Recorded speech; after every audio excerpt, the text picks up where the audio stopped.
right, ladies and gentlemen, welcome to Of the Steel Guitar Podcast with your host, Cole. I hope you guys are doing well, and I have a question that was sent in for the Q&A.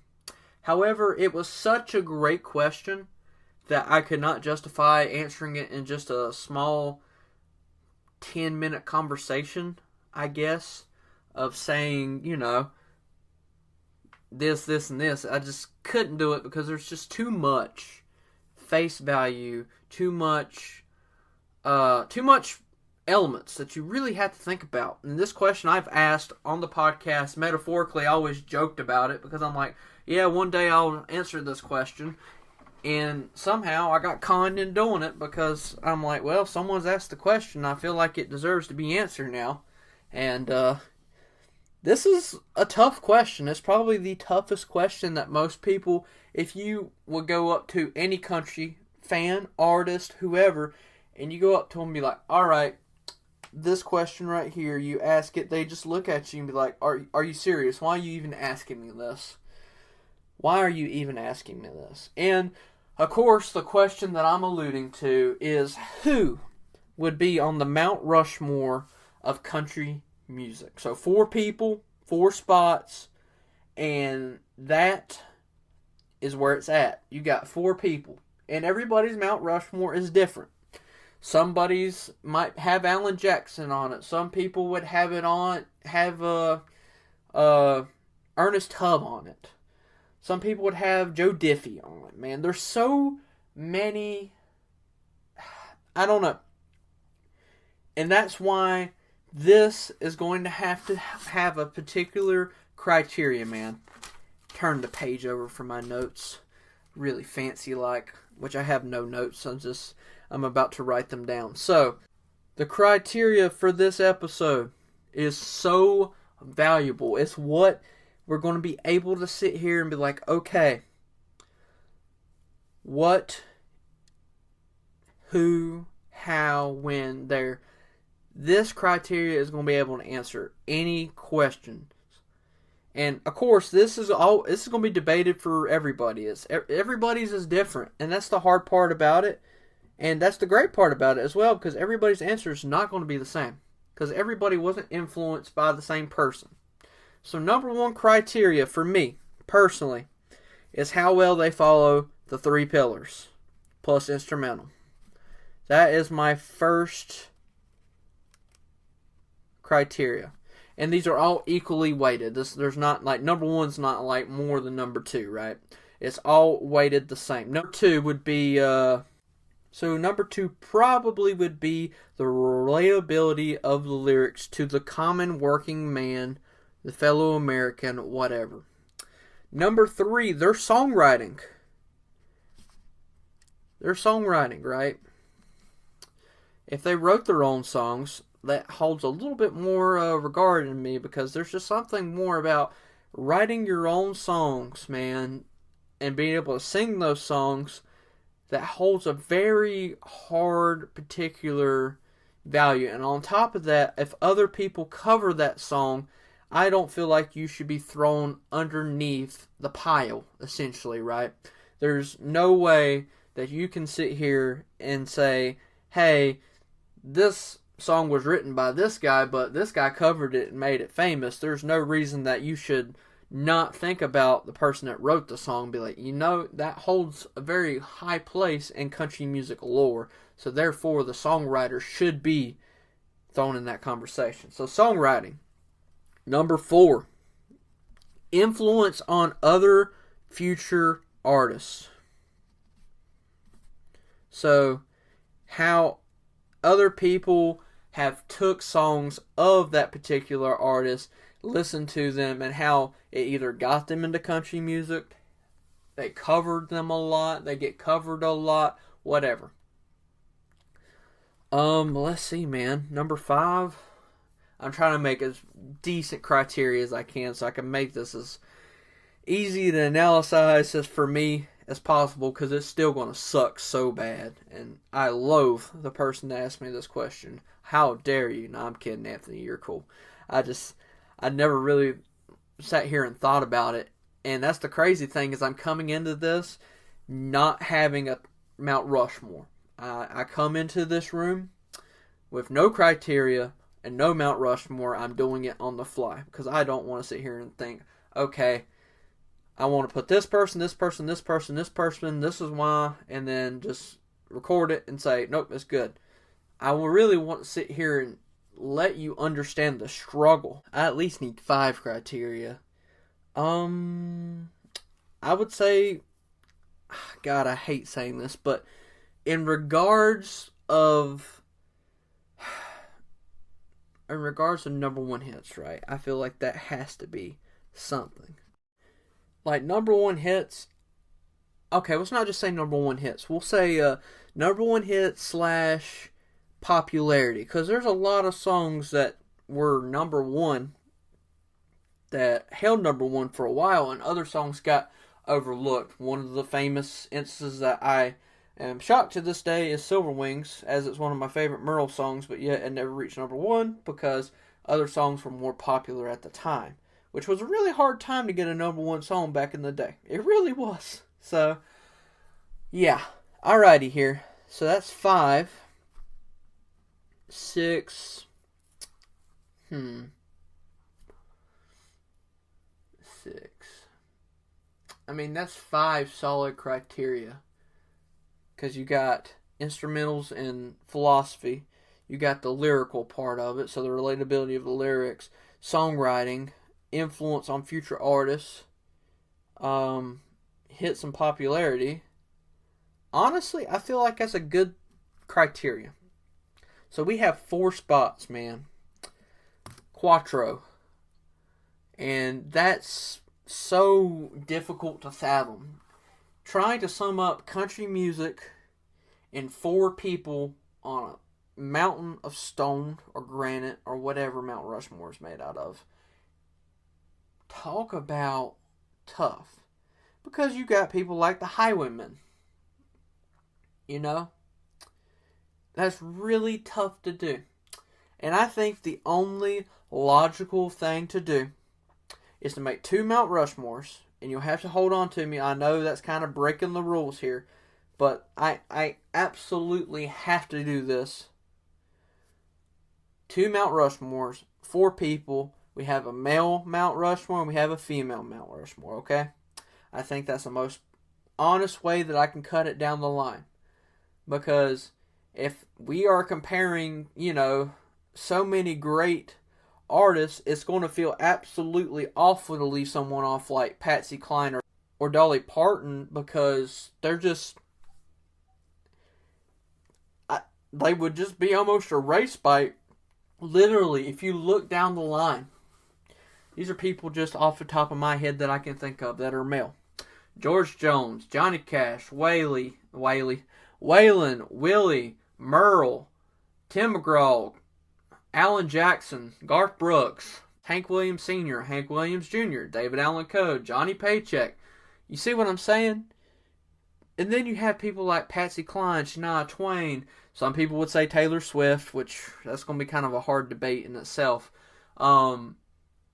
Patsy Cline, Loretta Lynn, there's June Carter. There's so many artists that would be essentially erased if I didn't include 2 separate Mount Rushmore. So that's what we're going to do. You can fight me on it, but that's what we're going to do. So we're going to start with the easier one for me, and that would be the female Mount Rushmore. And this will be my first person on there, and of course each person holds a different criteria, right? Each person holds the equal value on the Mount Rushmore. I'm not going to say like this head's bigger than the other. So this is where we're at, right? First person that I'm picking, and this is a hot take. It really is, because there's 4 spots for this Mount Rushmore, and one of them's not going to be one that most people would consider, the most popular. But I have to go June Carter. Yes, you heard me right, June Carter. Now, June Cash, June Carter Cash, whoever you want to say. And the reason that I say this is the female and the male Carter family, they hold a prestigious, deep-rooted influence in country music. And I feel like the most popular out of those has to be June, because she was married to two very prestigious artists who she helped influence musically. Charlie Rich and Johnny Cash, of course, having problems in their love life, but she's prestigious when it comes to country music. So I find it incredibly hard to discredit or disvalue her influence on country music, because, guys, this shouldn't be a shocker to you, but Johnny Cash is probably going to make it on my Mount Rushmore. Absolutely. And there's no shot that I feel like without June's influence on Cash, he may still be on the Mount Rushmore, but he wouldn't be able to be like a definite, be like, yes. Because there was certain spots in his career that he got off the rails, and she was able to rein him back in. Of course, that's been documented through literature, through movies, and whatnot, right? But that's where we're at here. And I feel like June Carter definitely deserves a spot on that Mount Rushmore. So if I'm looking at the criteria, her songs, 3 pillars and instrumental, absolutely checks that boundary for me. Lyrical aspects, this is tough for me, because that's one thing that I will say is female country singers have never always been my cup of tea. It's never been something that I can relate to. And I put that mainly on modern day female country singers, because their songwriting and older country songwriting, they hold kind of the same values, but the lyrical aspect of it is just different to me, right? And I feel like you have to sit there and think about this in the regards of her lyrics do hit me a little bit stronger than the newer lyrical aspects of country music. So songwriting, of course, I believe that she wrote majority of her songs. Songwriting, I don't really know. That one's kind of a mystery for me, right? That's a star. Influence on future artists, I feel like majority of people that have been influenced by Johnny Cash have a certain, if they were influenced by Johnny Cash, I feel like June Carter was also a part of that influence. And I feel like majority of people that are country music fans or artists to this day have listened to Johnny Cash and appreciate Johnny Cash. So that's where I'm at with that. So I think June Carter, with her popularity, with her influence, with her pillars and instrumental, plus being a part of one of the most prestigious families in country music history, has to be on the female Mount Rushmore. Number 2, this shouldn't be a shocker for anybody. Dolly Parton has to be on that Mount Rushmore. I mean, by God, she has her own theme park in Tennessee. She's got her own restaurant. She's got her own freaking... Dude, I literally help run grocery. I work in produce. And I help run grocery. And she has her own freaking cake mix and icing here.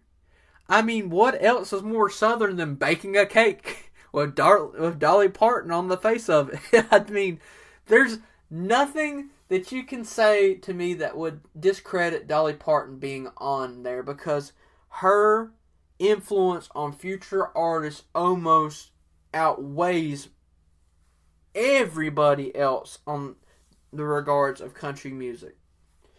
Her influence on female country singers and male country singers is astronomical. It is huge. There's no way you can discredit that. And I think that one thing that we do not give her credit for is how long she was able to stay that way. Be able to be prestigious and have that influence on the radio.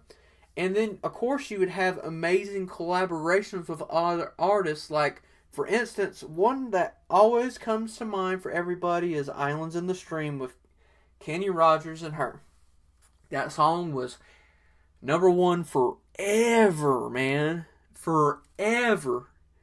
And that song's amazing, but I think of other ones like When I Get Where I'm Going by Brad Paisley, having her in it. She's collaborated so well. And I feel like it'd be doing absolutely the disservice of country music lore and history if I did not put Dolly Parton on the Mount Rushmore. And like I said, everybody has a equal value on this Mount Rushmore, in my opinion. And that is what this is. It's my opinion. This is not just pure factual. Like, everybody's Mount Rushmore will be different, and I respect anybody else's Mount Rushmore. But this is where I'm at. So, number 2 for me has to be Dolly Parton. Alright? Number 3. Number 3 is kind of when it starts to close in. It's really easy for those first 2 country artists, right? It's really easy because you get like the 2 toss-ups, the 3 toss-ups. The last 3, or the last 2 are usually the ones that are toughest for me. Okay, so Patsy Cline, I would say, would be number 3. And I would say she's number 3 because, well, I mean, she holds those 3 pillars of instrumental. She's a lyrical genius. Her songwriting, she was very influential. She was probably the biggest female country star at the time before she had her demise in the plane crash in the 60s. And, you know, this is where I have to draw the line, I think. I just pretty much condemn Taylor Swift because she swapped over to the pop genre, right? Well, I would say that Patsy Cline did the same thing. Interesting. Interesting connection here. So can I really hold Patsy Cline hostage because she did not do all country music and not hold Taylor Swift to it? Okay, gotta call an audible. And as much as this hurts to say, I'll have to take Patsy Cline out, because if I'm going to hold Taylor Swift to that regard, I gotta hold Patsy Cline to that regard. So yeah, I believe that's what I'm going to do. And I guess by default that would probably put Tammy Wynette in 3 for me, because Tammy Wynette is just like June Carter. She's influential with George Jones. They were married for, I think, 5 years. However, they were like the power couple of the 70s, giving a rise to Johnny Cash and June Carter, right? And not only with that influence of George Jones, but she was an amazing artist in her own right. I think Tammy Wynette most definitely should be in there. And that leaves the last spot. The last spot, man, is going to suck because I got to choose between 2 artists that most definitely deserve it. It's always the hardest part. And like I said, this Mount Rushmore could change anytime. And you ask me tomorrow, it could change. So, the 2 that I'm thinking of right here off the top of my head. You got Loretta Lynn, the coal miner's daughter, man. Of course, that movie set her on the fast track of being the superstar of country music. She was the first female country superstar of country music. Patsy Cline was getting there, however, she tragically passed away in that plane crash. So Loretta Lynn kind of took that and she ran with it, and she did an amazing job. She had so many number 1 hits. I think she had around 23, 24. Let's see. I think it was 24. Yeah, 24 number 1 hits. And she just passed away not too long ago. And then Reba, she sold 75 million records. And not only has she placed 100 singles in the Billboard Hot Country Song chart, but she has 25 singles that reached in the top 100. So 25% of those 100 reached number de uno. And not only top of that, she also was on Reba for 6 seasons. And she's also been in movies. She's performed the Oscars twice. Songwriting is exceptional. Her lyrical aspects, amazing. 3 pillars and instrumental, absolutely. The number 1 hits in popularity and the influence on future artists is the only part where Reba, I would say, would fall short compared to Loretta Lynn. So, by the criteria that I have set, and like I said, this could change literally any day, I would have to give it to Reba McEntire. So, that is the female Mount Rushmore. And that was the easy one. The hard one is going to be the 4 male Mount Rushmore. So, here we go. Woo-wee. Alright, like I said, the female should have been the easiest, but I think it's going to be the hardest because I'm really just talking about the female one. So, here we go. Alright, for number 1, I think the easiest pick off this would have to be Hank Williams Sr. I feel like it's just the obvious slam dunk, 3-pointer to win the game, half-court shot to win the game. Hank Williams Sr. has to be it. He is the one, the only Hank Williams Sr., the one that everybody has listened to who has made country music what it is. And I feel like it'd be a disservice if I did not put Hank Williams Sr. on this list. Now, if there is someone that is country music to the core, to the boots, to the roots, who lived it, who loved it, it was Hank Williams Sr. 3 Pillars and Instrumental, by God, he is the staple. Lyrically, I mean, an artist, a pure artist of the pen in regards to songwriting as well. But lyrically, it hits hard. Even to this day, he may have been 80, 90 years away from where we are right now, but by God, the man knew what he was talking about because them songs still hit the same today, don't they? Influence on future artists. Literally, there's probably not a soul that hasn't been influenced. Right? There's not a soul that hasn't been influenced by him. Even if it was second-handly. Without Hank, Merle probably wouldn't have wrote the way that he did or sang the way he did. And it moves on. So the influence of Hank Williams Sr. is absolutely gotta be number de uno on the Mount Rushmore. Alright, number 2 for me has to be Willie Nelson. Willie Nelson, songwriting, lyrical genius on. He is an amazing 3 Pillars instrumental. Number 1 hits in popularity. I mean, there's not one person that doesn't know who Willie Nelson is to this day. And the man is still touring. The man's super ancient, man. He's putting out albums on albums on albums.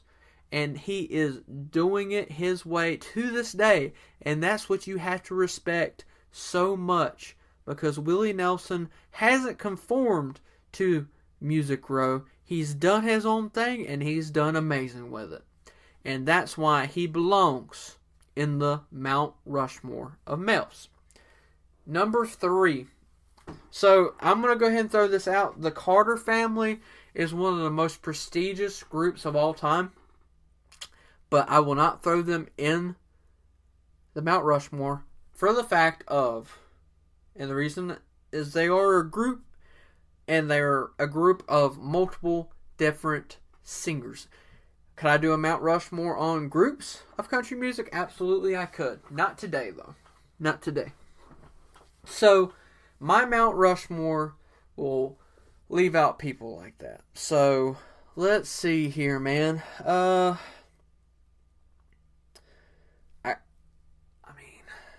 I gotta go Merle Haggard. Merle Haggard's like the definition of country music. To the bone, to the brim, to the grit. Songs about mama, songs about love, songs about heartache, songs about prison, songs about everything. Merle Haggard is the accompanist. He is the country music reincarnated in a human being. I don't know what else to say. And there's not a soul that I talk to these days that's into country music that hasn't told me, yeah, I was listening to Merle Haggard with my mom and dad, my grandpa, and that's how I got into country music. But that's how I got into country music. Was listening to the local radio station and then hear my grandpa talk about Merle Haggard and talk about how much he loved him, how amazing he was, his life story, what he's been through, and all his songs hit so hard, and there's not only just a different variety for everybody, from Mama Tried, from a prison song, to If We Make It Through December, talking about just trying to get by to put shoes on your family's feet when they're freezing during Christmas time when everybody else is getting these prestigious gifted toys, right? So Merle Haggard has to be in there. He's got the three pillars. He's got the lyrical genius. He's got the amazing influence on future artists. And number one hits, has a amazing catalog. One of the best catalogs of all time. His popularity, can't talk enough about it. I mean, literally. The Rolling Stones, I do believe, put him number one on their list. And of course, their list is a little bit more literal in value, and not literal and like political, but just talking about taking the whole arc of country music, taking it from Hank Williams Sr. all the way to current day, right? They might throw in a few country people from currently today that are doing really good Billboard chart wise, but the influence that Merle Haggard has had on generations,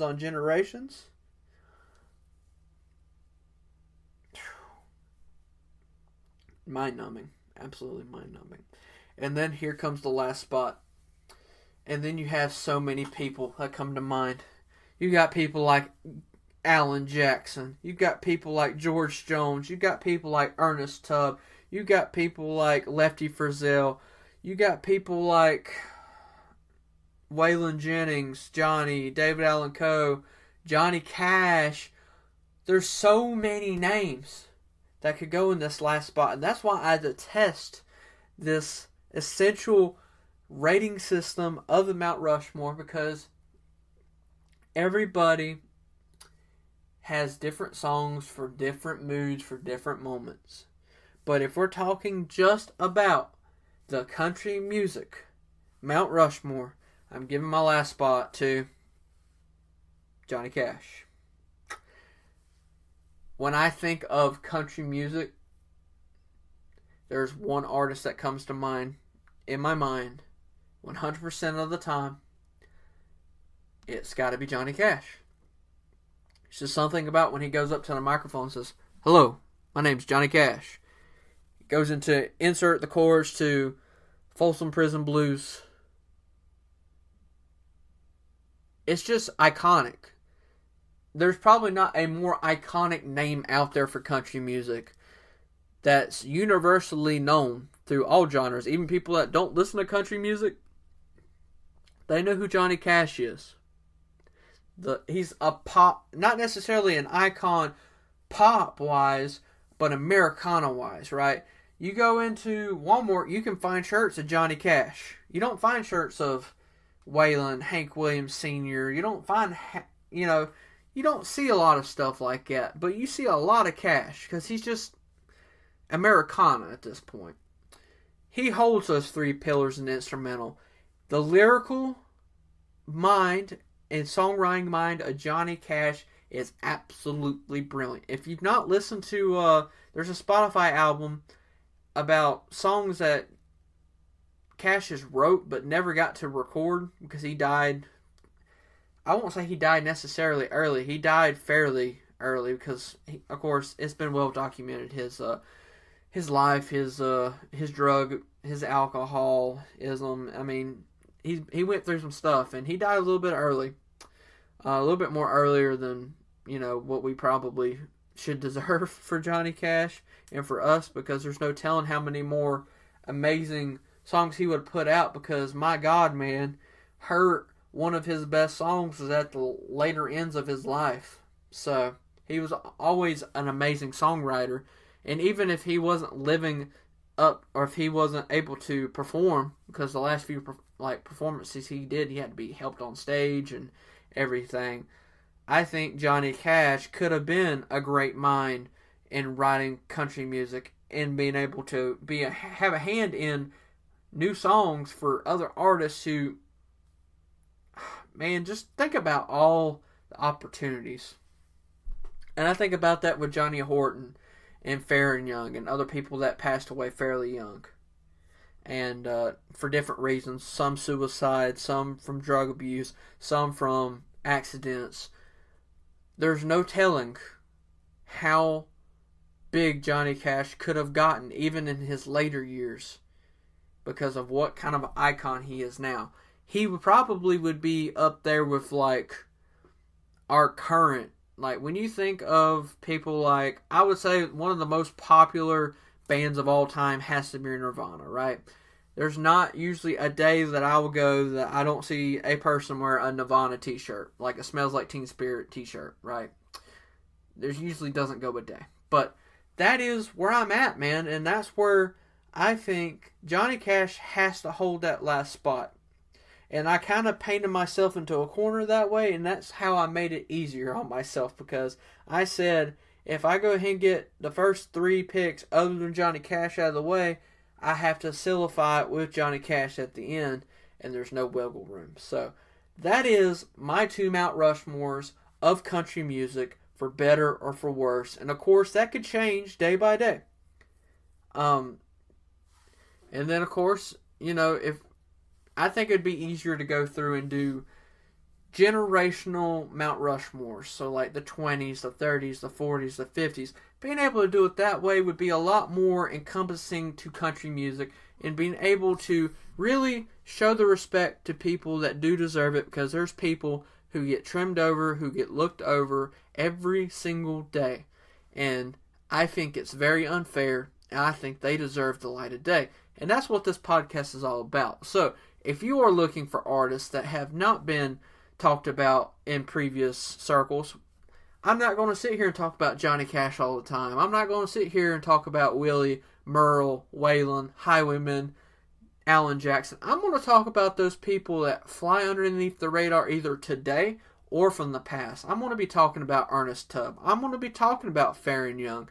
I'm going to be talking about people like Brian Martin, people like Brother Wilson, who I just went to see in Greensboro. I mean, there's so many. This world has...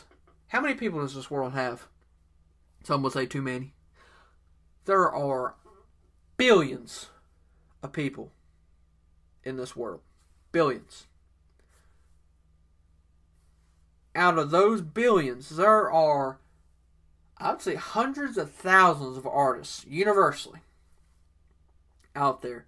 And I would say at least 90% of them, probably more than 90%, but 90% of them are undiscovered, are out there doing their own thing, trying to make it big, or just trying to sing the songs that matter to them, and they're not being pushed either on the grand scheme of the radio, commercially, or they're just not being able to be discovered yet, and they will get their day maybe. But that's where we're at, right? This is country music, and this is what my podcast is about. I'm here to show you what it's about, what country music's about, and pushing those artists that you may not necessarily hear all the time, along with some of the staple icons, to be able to talk about country music and what it is yesterday, today, and in the future. And if that's what you're about, right? If that's what you're looking for in a podcast, you've come to the right place.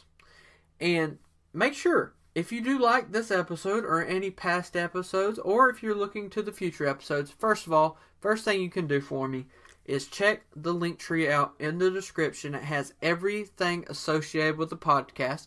It's got the people that have done the wonderful intro with the fiddle solo and the steel guitar and the rhythm guitar and the drums. And then it's got the merch store. So if you want to buy a shirt to support not only the podcast, but just country music in general, because every single shirt that I do make, I make themed around country music. It says either saving country music, talking about country music, making country music references.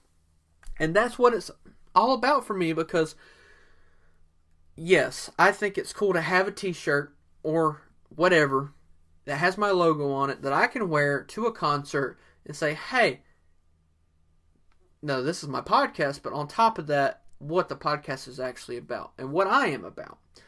And everything that is paid for merch-wise, merch is such a cringy word, shirt-wise, is put back into the podcast. I literally, the money that I've actually sold a few things, and people have been really happy about the stuff that they got, like the quality, and I know I'm very happy with the one that I got, and I'll be making another sample order here before too long, but everything that I get goes back into the podcast. Like, I just paid believe it or not, I don't talk about this a lot, but it does cost money to produce this podcast.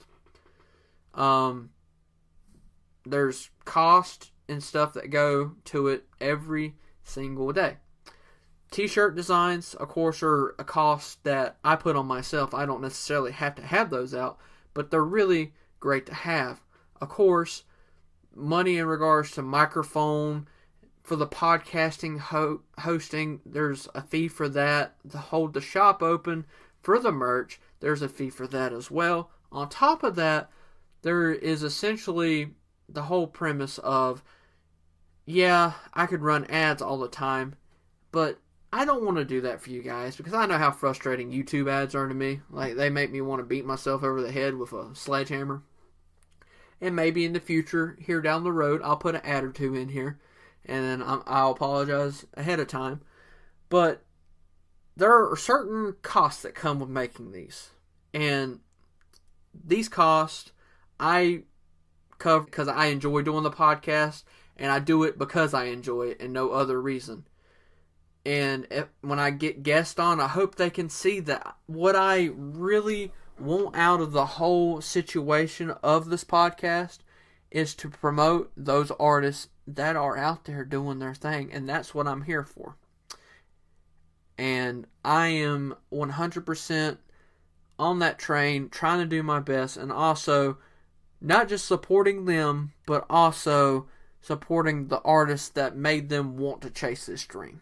So, if you haven't, make sure if you like listening to the podcast, check out all the socials. They're all on the link tree as well, along with the merch shop. And on top of that, they have the link to the podcast that has every single Stitcher, iHeart, Spotify, Apple Podcasts, Google Podcasts, TuneIn, every single platform that I have on there. You can click it, and if you want those shows to automatically download, you can set that up. You can follow a show and set them to automatically download, so you can have them on the road when you don't have any internet connection at all.